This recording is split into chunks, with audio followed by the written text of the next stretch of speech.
하나님 아버지 감사합니다.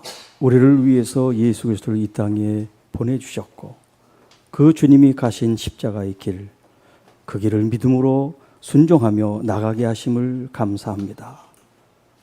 주님, 오늘도 우리에게 우리 주님께서 가르치신 기도의 말씀들이 우리의 기도의 삶에 적용되고 또 뿌리 내리고 그래서 아름다운 열매로 영광 돌리는 하나님의 귀한 자녀들 되게 하옵소서. 심신이 지치고 피곤하고 아프고 힘든 하나님의 귀한 자녀들 주님 품에 왔사오니 주님께서 안아주시고 만져주시고 치료하시고 회복하시는 복된 시간 되게 하옵소서. 성령 하나님 운행하여 주시고 만나주시고 역사하여 주옵소서. 우리 주 예수님의 이름으로 기도드립니다. 아멘. 오늘 본문은 너희는 이제 이렇게 기도하라라고 시작을 하고 있는데 다른 본문에 보면 기도를 좀 가르쳐 주세요. 그렇게 질문을 해서 주님께서 대답하는 그런 본문도 있습니다.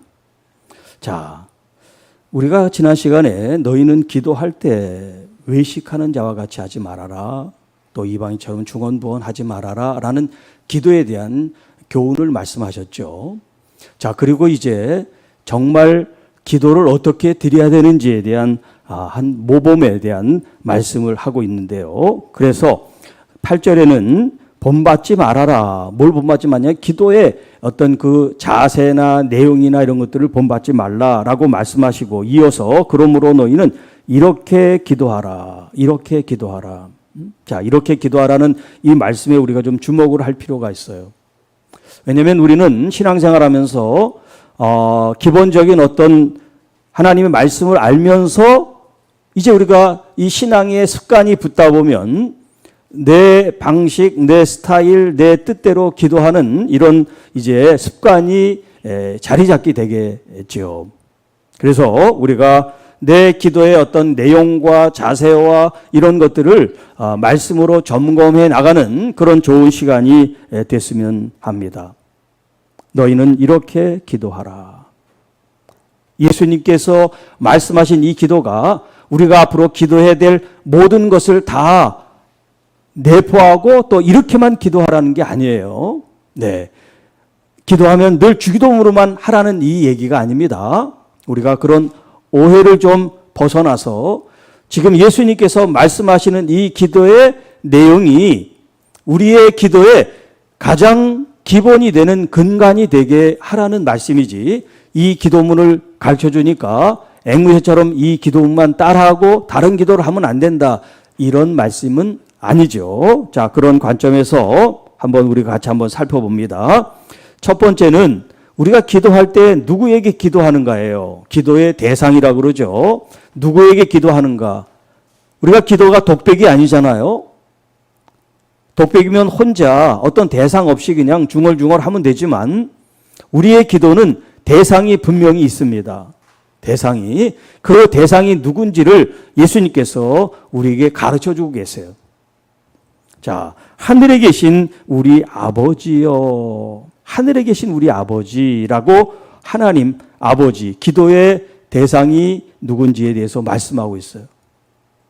자, 이 하나님은 신이죠. 우리는 인간이고 하나님 창조주고 우리는 피조물인데 그 하나님을 가리켜 우리 아버지라고 예수님께서 가르쳐주고 있어요. 우리 아버지. 구약에도 하나님을 아버지로 계시하고 가르치는 말씀이 있을까요? 없을까요? 네, 있어요. 많은 본문은 아니지만 성경 중간중간 곳곳에 하나님을 아버지로 그렇게 묘사한 말씀이 있는데 제가 그중에 몇 가지만 좀 여러분에게 소개를 해드리면 시편 68편 5절에 그의 거룩한 처소에 계신 하나님은 고아의 아버지시다라는 표현이 있어요. 하나님은 고아의 아버지다. 그리고 시편 89편 26절에 그가 내게 부르기를 주는 나의 아버지시요. 하나님을 가리켜 나의 아버지시요 이렇게 시편 기자가 고백을 합니다. 주는 나의 아버지시요 나의 하나님이십니다. 또 이사야 63장 16절에는 주는 우리 아버지시라. 아브라함은 우리를 모르고 이스라엘은 우리를 인정하지 아니할지라도 여호와여 주는 우리의 아버지시라. 그리고 이사야 64장 8절에 여호와여 이제 주는 우리 아버지시니이다. 우리는 진흙이요 주는 토기장이시니 우리는 다 주의 손으로 지으신 것입니다. 라고 고백합니다. 뭐 그 외에 구약의 여러 군데에서도 하나님을 아버지로 그렇게 고백하는 이제 말씀들이 등장을 합니다.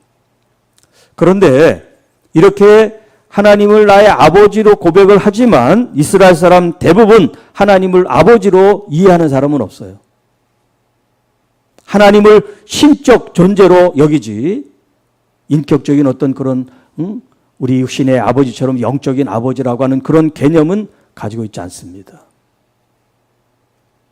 그래서 예수님께서 이 땅에 오셔서 회복시킨 것이 많이 있지만 그 중에 하나가 뭐냐면 하나님이 아버지라고 하는 것을 우리에게 가르쳐 주셨어요. 오늘 본문도 마찬가지고 그 전에 5장 우리가 이제 마태복음 5장 그 전에 할 때 45절에도 하늘에 계신 너희 아버지라는 표현을 쓰고 있어요.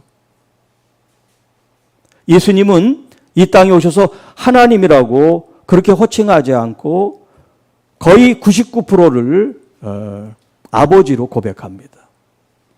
십자가에 달려서 그때만 엘리 엘리 나의 하나님 나의 하나님 라바 사박다니 나를 어찌하여 버리십니까? 그때 한 번 하나님을 하나님으로 고백하고 전체 성경 어디를 봐도 다 하나님을 아버지라고 표현하고 있어요. 자, 그런데 우리가 신앙생활 하면서 하나님을 아버지라고 알긴 아는데, 뭐 사도신경에도 나오고 알긴 아는데, 주기도문에도 수없이 우리가 하고 알긴 아는데, 정말 우리 삶 속에 하나님을 아버지로 경험하고 아버지로 고백하는 신앙인들이 얼마나 되는가 한번 질문하고 싶어요. 예를 들면 가장 먼저 여러분이 알 수 있는 게 기도를 할 때, 여러분이 개인 기도를 할 때, 공적 기도를 할 때 아버지 이렇게 표현하시나요? 아니면 하나님 이렇게 표현하시나요? 대부분 뭐 전능하신, 거룩하신, 뭐 존귀하신 이렇게 수식어를 붙여서 하나님이라고 그러죠. 또 혹은 하나님 아버지 이렇게. 이제까지 어떤 신앙교육, 종교교육이 신론, 이제 우리가 조직신학에 들어가면 뭐 신에 대해서, 교회에 대해서, 그리스도에 대해서, 구원에 대해서 이렇게 이제 그걸 논리적으로 얘기한 것을 이제 구원론, 교회론, 그리스도론, 신론 이렇게 얘기를 합니다. 그런데 조직신학 가운데 신론 중에 하나님을 아버지로 가르치는 그런 챕터가 없어요.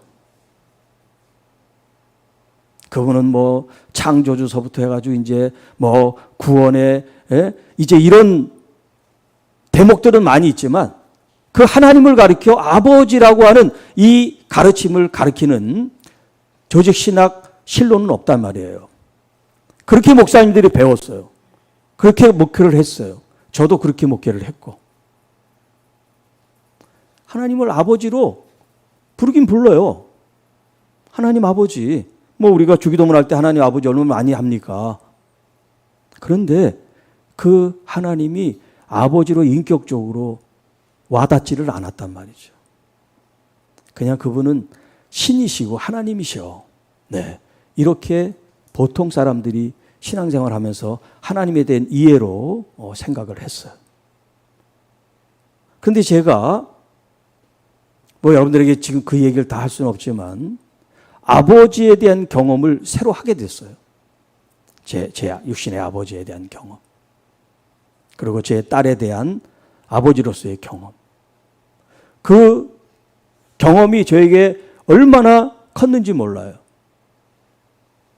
제 삶을 다 뒤흔들어 놓을 정도로 아주 큰 사건이었어요. 내 육신의 아버지를 아버지로 생각하는 그 일과 내 딸을 아버지로서 생각하는 그 일이,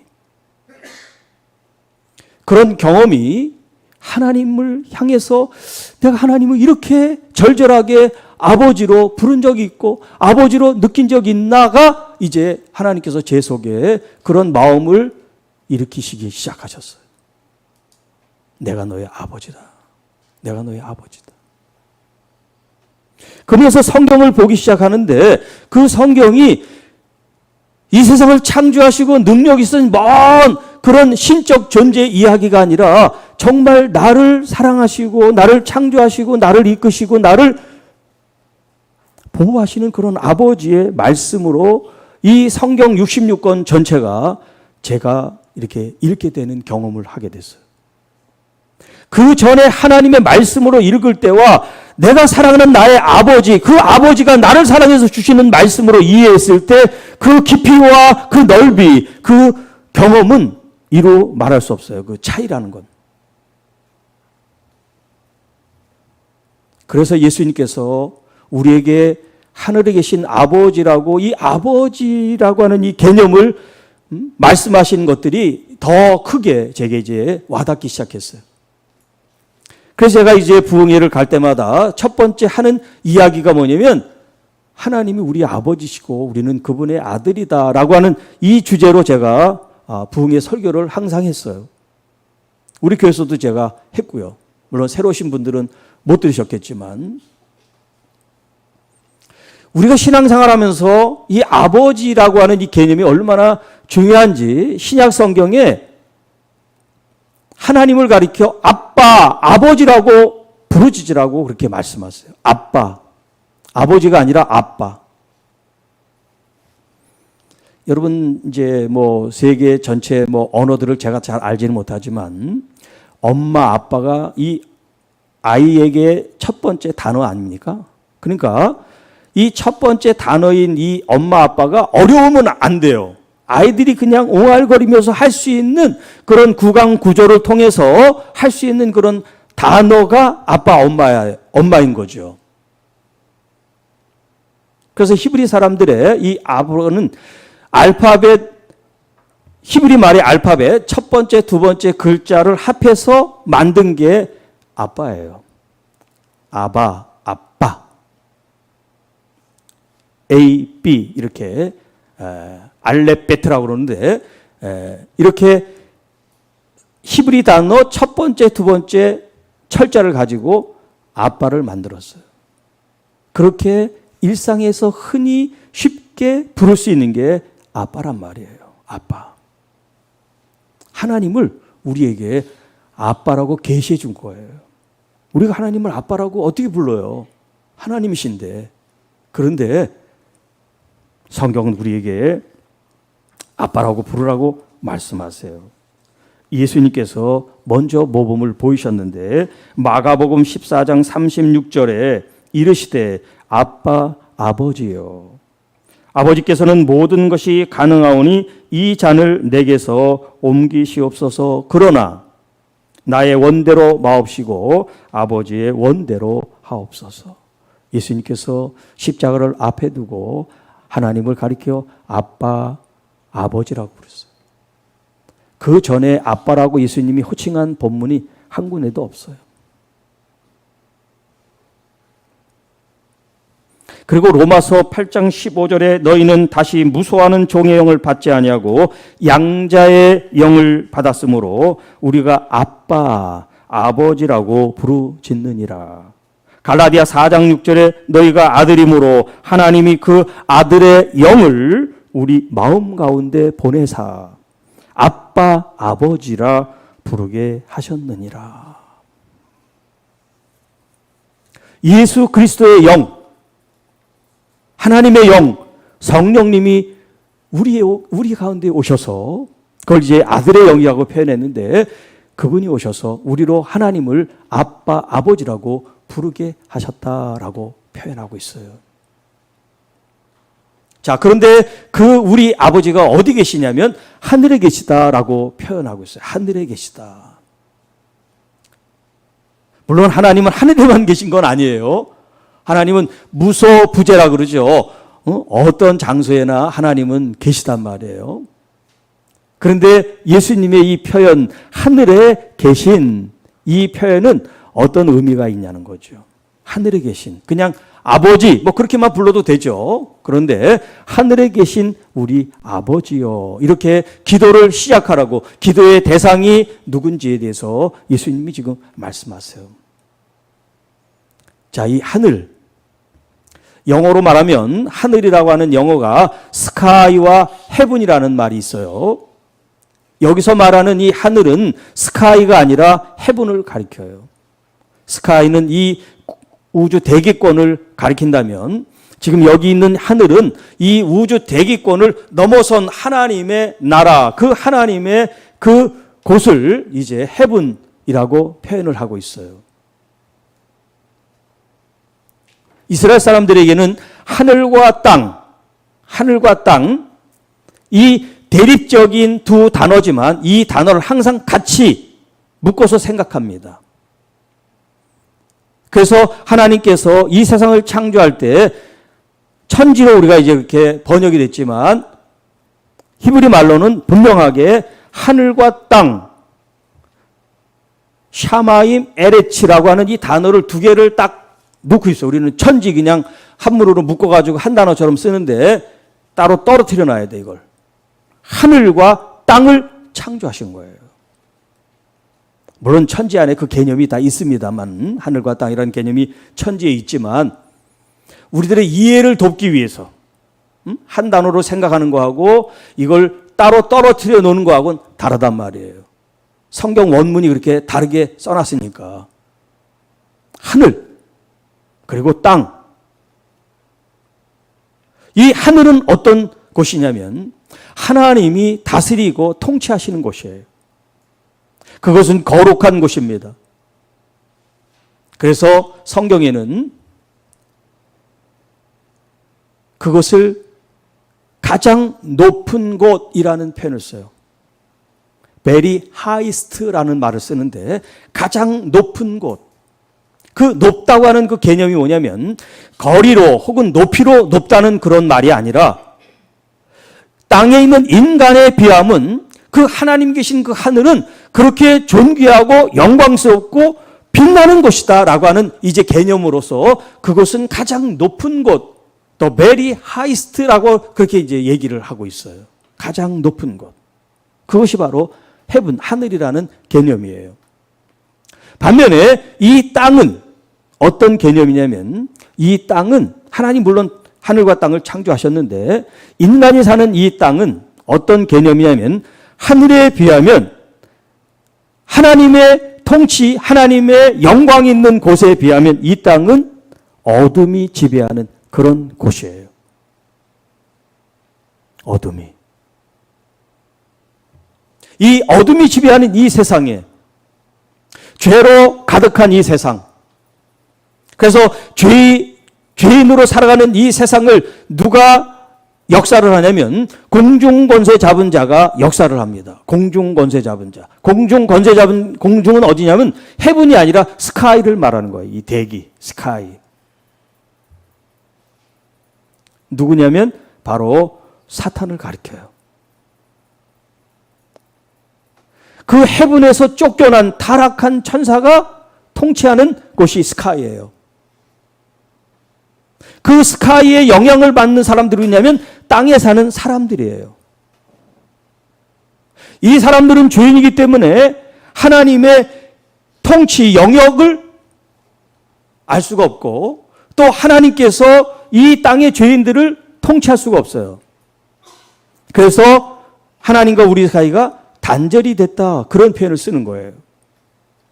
아담과 하와가 하나님께서 금하신 선과 악을 알게는 실과를 먹고 죽지 않았는데 그 죽지 않은 것은 육체가 죽지 않은 것이지 영적으로는 하나님의 단절, 관계가 끊어진 그게 죽음이에요. 영적 죽음. 자, 하늘과 땅에 있는 우리가 단절되어 있는 이 하늘과 땅이 어떻게 연결이 됐느냐. 우리가 노력하고 공부하고 힘써서 무슨 선행을 해서 연결된 게 아니에요. 예수 그리스도의 십자가의 피 흘림이 우리 죄인들과 이 땅과 하늘을 연결해 주셨어요. 그래서 이 땅에 사는 우리들이 이제 하늘이 저 먼 곳이 아니라 우리가 그 하늘의 주인공들이에요. 제가 지난 토요일 날, 어제 토요일 새벽에 에베소 말씀을 드리면서 그리스도와 함께 우리가 죽었다가 다시 살아났고 또 일으켜 주셨고 또 우리를 보좌의 자리에 앉히셨다라는 말씀을 드렸어요. 그게 뭐냐면 우리가 지금은 여기 있고 이 땅에 살고 있지만 우리의 영은 천국의 시티즌, 하나님 나라의 시민권을 우리가 이미 받은 사람들이에요. 바로 하늘과 땅이 이렇게 큰 질적 차이와 단절과 서로 만날 수 없는 걸 예수 그리스도께서 십자가를 통하여 우리를 연결해 주셨고 우리를 함께 일으켜 주셨고 또 그 자리에 그리스도 안에서 앉혀주셨단 말이에요.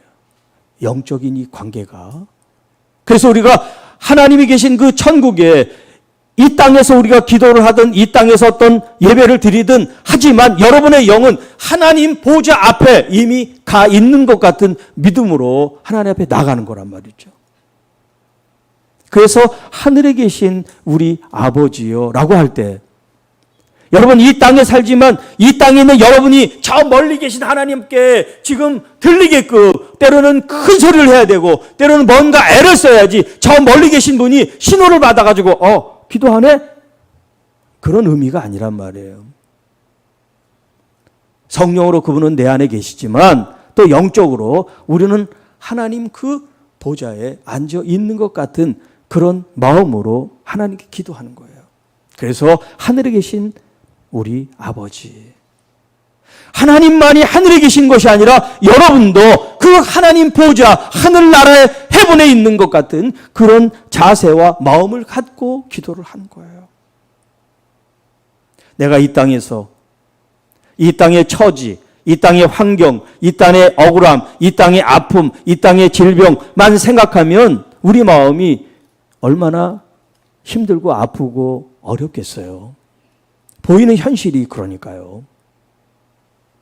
그런데 여러분의 영이 하나님 앞에 지금 가 있다고 생각해 보세요. 그분이 내 아버지세요. 영으로 나의 아버지를 영인 여러분이 지금 만나고 있다고 생각해 보세요. 그 만남이 뭐냐면 기도예요. 만남이 기도입니다. 하늘에 계신 우리 아버지. 이제 여러분이 혼자 기도할 때는 하늘에 계신 나의 아버지. 비록 나는 이 땅에 살지만 하나님께서 나를 지명하여 불러 택하여 하나님의 자녀로 권세를 주신 그 아버지 앞에 내가 나아가 기도를 드리고 있는 거예요. 자, 그러면 이런 하나님께 어떤 기도를 드렸습니까? 첫 번째, 오늘 본문 후반절이죠. 이름이 거룩히 여김을 받으시오며. 이름이 거룩히 받으시오며. 자, 제가 성경 역번 몇 군데를 여러분에게 소개해 드리겠어요. 먼저 새 번역. 그 이름을 거룩하게 하여 주시며. 공동 번역. 온 세상이 아버지를 하느님으로 받들게 하시며. 우리말 성경. 주의 이름을 거룩하게 하시며. 킹제임스 흠정역. 아버지의 이름이 거룩히 여겨지게 하옵시며. 지금 제가 한 4개의 성경을 이제 개역개정까지는 5개인데 이게 조금씩 달라요. 아주 미묘한 차이가 있어요. 자, 그런데 우리 주기도문에서도 과거에 주기도문이 있고 이제 개정이 된 주기도문이 있어요. 개정이 된 주기도문. 그 개정된 주기도문에 아버지의 이름. 그냥 오늘 우리 본문에는 그냥 이름이 나오죠. 이름. 아버지여, 하늘에 계신 아버지여 하고 이름 이렇게 나와요. 이름이 거룩히 여김을 받으신다. 그랬는데 킹제임스 흠정역에는 아버지의 이름이 이게 아버지라고 하는 이 단어를 집어넣었어요. 아버지. 좀 더 명확하게 하기 위해서.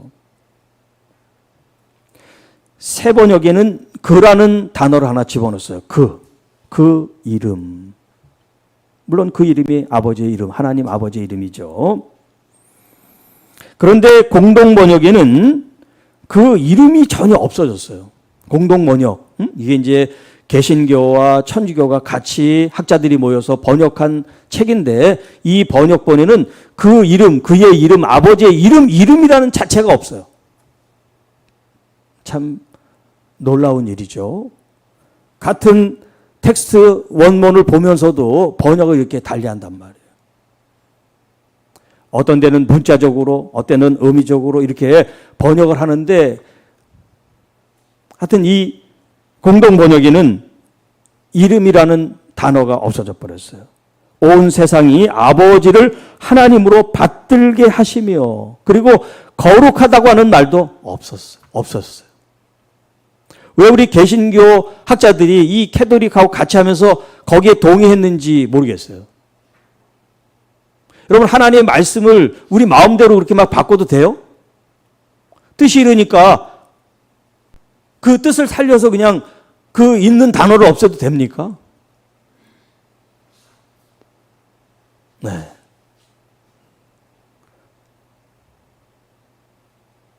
여러분 이 이름과 거룩이 이게 얼마나 중요한데 이 단어가. 근데 이 단어를 그냥 없애버렸어. 그 이름. 아버지의 이름. 자, 여기 이름이라고 할 때 우리가 이제 부르는 그 호칭을 말하는 게 아니에요. 우리가 이제 오해하기 쉬운데 이름하면 우리가 이제 호칭으로 생각하는데 어떤 명칭이나 지위나 직급이나 뭐 그런 거 있잖아요. 여기 성경이 말하는 이름은 그런 게 아니에요. 그분 자체를 가리키는 거예요. 그분 자체를. 그 이름이 대표하는 거죠. 어떤 호칭이나 지위나 어떤 특정한 뭐를 부르기 위해서 한 것이 이름이 아니에요. 그러니까 여기 그 이름 혹은 아버지의 이름 할 때 그 이름의 그 의미가 뭐냐면 그 이름을 거룩하게 하옵소서. 거룩하게. 자, 성경에 왜 이 이름이 거룩하게 하는 것이 중요하냐? 하나님께서 우리에게 그렇게 보여주셨고 말씀을 해 주셨어요. 열왕기상 9장 3절에 나는 내가 솔로몬이에요. 나는 내가 건축한 이 성전을 거룩하게 구별하여 내 이름을 영원히 그곳에 두겠다라고 말씀하세요. 성전 봉헌을 했을 때 하나님이 지금 말씀하시는 거예요. 거룩하게 이 성전을 거룩하게 구별하고 내 이름 여호와 하나님이 내 이름을 영원히 그곳에 두겠다. 그래서 내 눈길과 내 마음이 항상 거기 있으리라. 하나님께서 하나님 이 성전을 얼마나 거룩하고 존귀하게 여기셨는지 이런 표현을 쓰고 계세요. 또 역대상 16장 29절에 여호와의 이름에 합당한 영광을 그에게 돌릴지어다. 우리가 하나님께 영광을 돌리는 게 하나님의 그 이름에 영광을 돌리는 것과 같은 거예요. 그런데 그 이름에 합당한 영광을 돌려라 라고 말씀하세요. 그러면서 아름답고 거룩한 것으로 여호와께 경배하라. 아름답고 거룩한 것으로 경배하는 게 그 이름에 합당한 영광을 돌리는 거다라는 말씀이에요. 또 시편 103편 1절에 다윗은 이렇게 고백합니다. 내 속에 있는 것들아 다 그의 거룩한 이름을 송축하라. 다윗이 내 속에 있는 것들아 다 그의 거룩한 이름. 그 거룩하신 이름 누구예요? 하나님의 이름이시란 말이에요. 자, 이렇게 성경 많은 부분에서 하나님의 그 이름을 거룩하다고 고백하고 또 말씀하고 있는데, 에스겔 36장 이하의 에스겔서에는 하나님께서 이런 표현을 쓰세요. 더럽힌 내 이름. 하나님의 그 거룩하고 존귀한 그 이름이 땅에 떨어지고 짓밟히고 더럽혀졌다, 이런 표현을 쓰세요.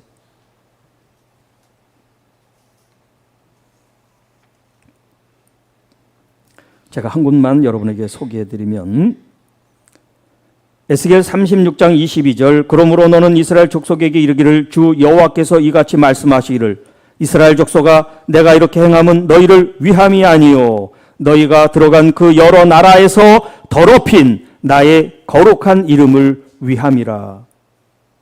또 23절 이어서 여러 나라 가운데서 더럽혀진 이름 곧 너희가 그들 가운데서 더럽힌 나의 큰 이름을 내가 거룩하게 할지라. 여러분, 이스라엘 백성들이 어떻게 하나님의 이름을 더럽혔고 그 하나님의 이름을 짓밟았습니까? 그것은 우상 숭배를 통해서 혹은 하나님이 아닌 다른 강대국을 의지하고 신뢰하고 믿고 따름으로써 하나님의 그 존귀하고 거룩한 이름을 더럽혔다라고 표현하고 있어요. 이스라엘 백성들은 하나님의 이름을 더럽혔지만 하나님은 더럽힌 그 자신의 이름을 거룩하게 하리라 라고 선언하고 있습니다. 자, 그런 지금 이 일련의 말씀들과 예수님이 지금 첫 번째 기도로 우리가 해야 될 기도를 말씀하는 걸 잘 여러분들이 생각을 해보세요. 갑자기 뚱딴이처럼 예수님이 말씀한 게 아니에요. 이스라엘의 수많은 수천 년의 그 역사를 가지고 지금 쭉 내려온 것 가운데 주님께서 이렇게 기도하라라고 말씀하시면서 아버지의 그 이름을 거룩하게 하옵시고라고 기도를 가르쳐 준 거예요. 왜? 왜 첫 번째 기도가 아버지의 그 이름을 거룩하게 기도해야 되느냐라는 거예요. 왜냐하면 하나님의 그 이름은 존귀하고 거룩하고 영광스러운 이름인데, 그래서 십계명에도 주님의 이름을 망령되게 일컫지 말아라 라고 말씀하셨는데 이스라엘 백성들은 하나님의 그 이름을 존귀하게 거룩하게 여기지를 않았어요. 우상 숭배에 빠지고 하나님이 아닌 다른 세상 사람들을 의지하고, 그래서 하나님의 이름을 그들이 정말 행위로 짓밟았다는 뜻이 아니라 그들의 그런 행위 자체가 하나님께 나오지 않고 하나님 말씀에 순종하지 않고 하나님께 존중한 마음을 갖고 대하지 않는 그것이 하나님의 이름을 더럽힌 행위가 된다라는 것입니다. 그래서 예수님께서 이 땅에 오셔서, 이게 지금 기도문이지만 기도가 곧 삶이라고 말할 때 우리의 삶이 하나님의 그 이름을 거룩하게 구별하여 영광 돌리는 것이라고 주님이 지금 우리에게 가르쳐주고 있어요. 하늘에 계신 아버지요, 아버지의 그 이름이 거룩하게 되기를 원합니다. 누가 거룩하게 해야 돼요? 하나님께서 짓밟힌 이름, 더럽혀진 이름을 거룩하게 하시지만 누구를 통해서 회복하실까요? 네, 교회를 통해서, 신실한 하나님의 자녀들을 통해서 하나님의 이 이름이 땅에 떨어지고 더럽혀진 이 이름을 다시 거룩하게 하신다라는 말씀이에요. 그러니까 이런 기도를 여러분들이 드린다면 여러분 자신들이 여러분의 삶 속에 어디에서 혹시 주님의 이름을 땅에 떨어뜨린 적이 없는지, 주님의 이름을 나도 알게 모르게 그 이름을 우리가 더럽힌 적은 없는지, 그 이름을 훼손시킨 지는 없는지 내 자신을 돌아보며 나를 다시 거룩한 주님 앞에, 마치 이 땅에 살지만 내가 하나님 앞에 있는 것처럼 영적으로 내 자신을 다시 자각하고 각성하고 새롭게 나를 바라봄으로써 하나님이 거룩하시니 너희도 거룩하라고 하는 이 거룩함에 대한 초대, 초청, 요청을 다시 내 마음속에 깊이 생각하는 그런 기도가 바로 주님 가르쳐 주신 첫 번째 기도라고 할 수가 있습니다. 이제 말씀을 맺습니다. 사랑하는 성도 여러분, 우리는 그동안 기도하면서 우리의 요구, 우리의 필요, 당면 과제를 하나님께 올려드리고 응답받는 것을 기도로 생각했습니다. 물론 더 성숙한 사람들도 있지만 그게 잘못됐다는 얘기가 아니에요. 네, 그런 기도만 있는 게 아니라는 거죠. 더 중요한 기도는 나의 필요를 충족하기 위한 애씀과 수고로움이 아니라 내가 하나님께 받은 은혜를 생각하면서 하나님의 그 크신 은혜, 그 거룩하고 존귀하신 아버지를 어떻게 구별하여 영광을 돌릴 것인가. 여기에 방점을 갖고 여기에 관점을 갖고 내 자신을 다시 추스리고 또 거룩한 하나님께 더 가까이 나갈 수 있도록 우리의 몸과 마음과 영혼을 하나님께 헌신하여 드리는 것, 이것을 여러분 기도 가운데 이제 새롭게 포함시키고 기도의 그 가장 근간이 되는 말씀으로 삼을 수 있기를 주님의 이름으로 축복합니다. 기도하겠습니다. 하나님 아버지 감사합니다. 오늘도 우리에게 주신 예수 그리스도의 이 가르침을 붙잡습니다. 이렇게 기도하라고 말씀하시며 하늘에 계신 우리 아버지여, 그 이름이 거룩히 여김을 받으소서. 이것이 우리의 삶이 되고 우리의 생활이 되고 우리의 목적과 목표가 돼서 하나님을 영화롭게 해드리는 하나님의 자녀 교회가 돼서 하나님이 우리를 마음껏 사용하시고 하나님의 그 주시는 그 권세와 능력을 누리며 또 베풀며 나누는 하나님의 교회와 성도들이 되게 하옵소서.